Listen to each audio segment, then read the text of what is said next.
Archbishop ka Jalan Nyamba Most Reverend Victor Lingdo ula penskem ya ka jinget ki parabanget ka balang Katolik ha ka balang Shnong Shor na ka benta ki khatway teli ki balang sub district 0 point ki bakentop ya ki shispa san pu arngut AA ki paj riwnget jong ka balang Katolik katay ka sub district ka hap hapo ka Sning Parish ha ka baha ka jinseng la pendep ya ka Sacrament jingpen scam do Archbishop Most Reverend Victor ha ka arp kendai tering naiwing bat la sakilang da ka jingdor rengkat u Reverend Father Tobias Kharngap kenta ubadai u parish priest ka Sning Parish lambat u Reverend Father Robert Majau in charge ka sub district 0 point bayai senran yang ia akan ikupor kapta nak jingya leti jongi kum Kristan ban poi shepening namalu play paula thau yang i ublay kula pedim yang i menta pat umasib khot ya senran bayai perkhot ya ai bor ya masim yang i ke ka benta ke ben konge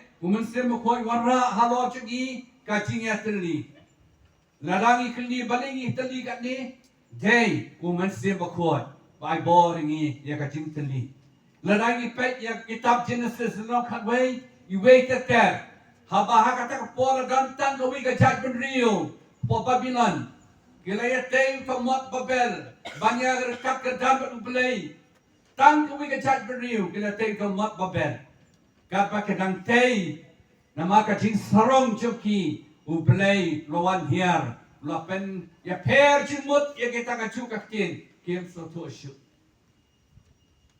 Kajing sarong kala penyapat yaki. Kim so to shoot. Henry pagi nadai pulih haka kam jong ki apostol. Leno ari way haka si Pentecost. Bajayu. Baru ki pairungai balawan kelang se Jerusalem.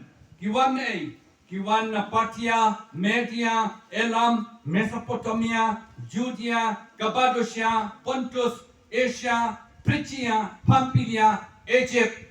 Laga jaga kiti tuli. Penban adalah boy hang to Jerusalem.